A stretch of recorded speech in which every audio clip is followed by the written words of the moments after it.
Black Widow is directed by Kate Shortland and stars Scarlett Johansson, Florence Pugh, David Harbour, and Rachel Weisz. Taking place after the events of Civil War, we join Natasha as she's forced to reconnect with her family, and in doing so, faced her past and the events that took place in the Red Room, the events that created Black Widow. Black Widow. Finally. And not just because we had this long hiatus caused by COVID where we haven't seen a Marvel movie in 2 years, which feels like 20 at this point, but just the fact that Black Widow as a character should have gotten her own movie years ago. Let's face it, she is one of the main Avengers. She's the first lady of the Avengers, if you want to think of it that way. And yet, the only reason she gets her own movie is because of the success of the first Wonder Woman film. That in itself is such an atrocity. But you know what? We got it. It's finally here. And it's pretty good, you know? So let's get into it. And I'll start, of course, where I always do, the visuals. Now, unlike most Avengers movies, you know, of course, those movies tend to be massive in scale. All Marvel movies are, but those tend to be the really throw everything at you type of movies. Black Widow is much more scaled down.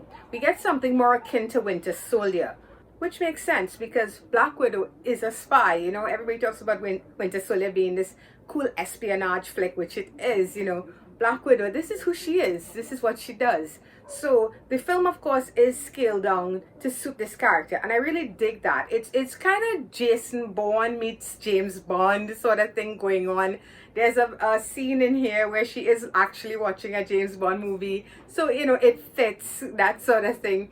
And the biggest visuals we get here is you see it in the trailer. It's that action sequence that takes place in the snowy mountains. You know, we get stuff like that. Of course, the final action sequence, which is insane. So many people should have died, but you know, whatever. Those are the big pieces. But for the most part, the fight cinematography, everything else has a much more grounded feel to it, and it's more along the lines of what you would get in a Jason Bourne movie. And that works here. And of course, we have the acting, another strong point of this movie. We have Scarlett Johansson, who is Black Widow. You know, I really can't picture anybody else in that role right now. But the cool thing with that character, for those who read the comics, they would know that that is a moniker that's been carried by many different characters, you know. So it is very possible for somebody else to step into those shoes. That said, Scarlett Johansson has done a wonderful job with this character. She carries herself, you know, as this kind of stoic, badass type of character. But you always, there's never a sense that Black Widow doesn't have a heart, that Black Widow doesn't feel things the way other people do. She does show that. And I love how she balances that so well here. And she's joined by Florence Pugh as her sister, Yelena. Florence kills this role. She nails this role. I've enjoyed this actress in nearly everything I've seen her do, but she really took this character and made it her own. And what I loved most of all is the fact that she doesn't try to be Black Widow. She doesn't try to be Natasha. Yelena is younger, so she's a bit more rash. She doesn't really think before she acts as much as she should, you know. And we get that energy here. We get that she's somebody because she's younger, because she doesn't have the experience Natasha has. She's going to make those kind of mistakes. And they play off each other so well. They really do feel like sisters, you know. That dynamic works. The comedy works, you know, when it's here. It is not a lot of it, and most of it does come from David Harbour, who I'm gonna get to soon. But what she does in scenes where she's mocking Natasha for her hero pose or her hero landing, whatever you want to call it, and yet she does it a little later on. It's such a younger sibling thing, and for those of us who have little brothers and sisters, we know how annoying they are, but we know we love them, you know. So that dynamic works really well. And the icing on the cake for me here really was David Harbour as the Red Guardian. You know, I think that was pitch perfect casting. He seems to be having a ball with this role, and yes, you know, some people might say it's too comedic, you know, whatever. I think the character needs to be a bit ridiculous. This is the Russian equivalent of Captain America. At least that's what he thinks he is, and that is a joke. So I loved it. I think he nailed it. I think he added a lot of heart and depth to his character that probably wasn't on the page. He brought that there, and it worked for me. And rounding it up, we have Rachel Weisz, who I adore so much. I mean, The Mummy 1 and 2, I love those films, and those are the movies that kind of introduced me to her. She plays let's say, the first Black Widow. And while we don't get a lot of scenes with her, when we do, those scenes work really well. The scene with them all at the dinner table, it's awkward, it's funny, it's sad, it's heartfelt, it's everything. The four of them together are quite believable as this really, really messed up family. And another aspect of this film that is amazing is the score. The composers here, they do, I don't know, this is scores are not something that I usually like focus on when I'm watching a movie. So when it jumps out at me like that, I definitely sit up and pay attention. And I think the score here, it works so well with the rest of the film. It never overwhelms. I mean, this is something Marvel does very well. They know how to use that music to tap into that emotion that you're feeling. And I think that's one of the stronger aspects here.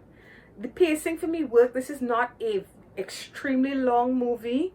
So I thought the pacing was tight.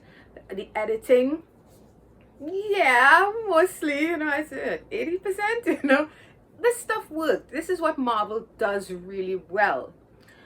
But we're gonna get into now what didn't work so well for me.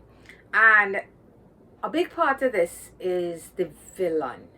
Now, Marvel has a history of giving us some great villains and some really forgettable villains, and then we get some in between.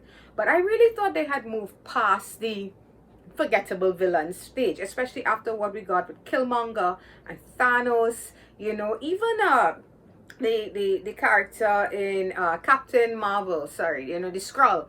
These are villains that, they have nuance, they have depth. You can understand where they're coming from, even if maybe you don't side with them.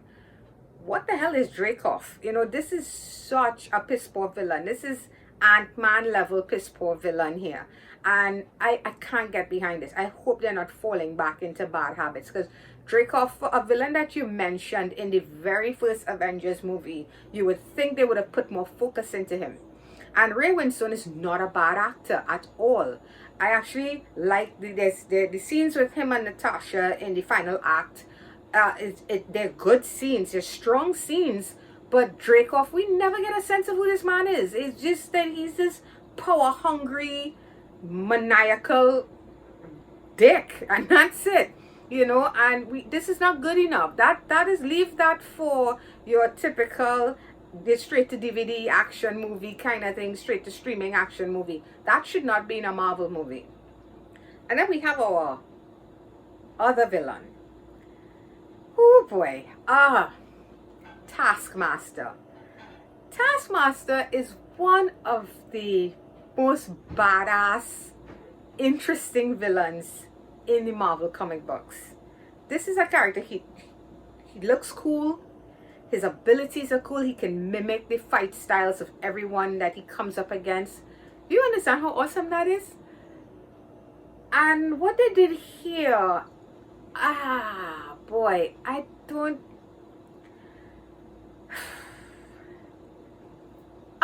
I said in my written review that I was on the fence about this. But the more I think about it, the more I don't like it. I don't mind the gender swap. I really don't. I just think the way this character was utilized and introduced, not for Taskmaster, not for this character, right? Yes, most people who have never read a comic book will have no idea what this character is or who this character is. But what they did here, it felt like a throwaway. And if you're gonna do that, I'm sorry, take a new fresh off the page, never seen before character, and do that with that character. You don't take a character as well known and as iconic as Taskmaster and relegate them to zombie, robot, android, whatever that was. You don't do that with that character. I don't like it. I don't like it. The more I think about it, I don't like it. And it's one of the biggest, if not the biggest, faux pas of this movie. That said, I like this movie. I like that post-credit scene. I like what it's trying to sell me for what's to come. I liked the action. I liked the acting. I did not like the underutilization of Rachel Weisz. She did not deserve that. I hope to see more of her in the future. The action sequences, the action sequences. I mean, they were marvelous. They were awesome in that sense. You know, not all of them were amazing or the kind of action sequences that kind of stick with you, but I've seen worse, you know. So guys, where do I land on Black Widow? Initially I was an 8 out of 10, but the more I thought about Taskmaster, the more that really started to grate on me. So Black Widow gets a 7 out of 10. I still think it's a fun movie. I was still entertained by it. I'm not going to pretend I did not like this movie. I did. But there's just those things there that, you know, by now I feel like Marvel should not be making those kinds of mistakes. They really shouldn't. They've had enough time to learn. So 7 out of 10. And that's going to be it for Black Widow, guys. So I hope you enjoyed this. And if you have seen this movie, let me know where you fall. You know, what's your score? What did you think of it? You absolutely loved it. You absolutely hated it. Comment below. And if you like this video, please feel free to hit that thumbs up button. It's always appreciated. If you would like to subscribe to my channel, you can of course click on my face when it pops up right about there. And you can check out past Marvel and DC reviews right along this way. So until the next one, guys. Bye-bye.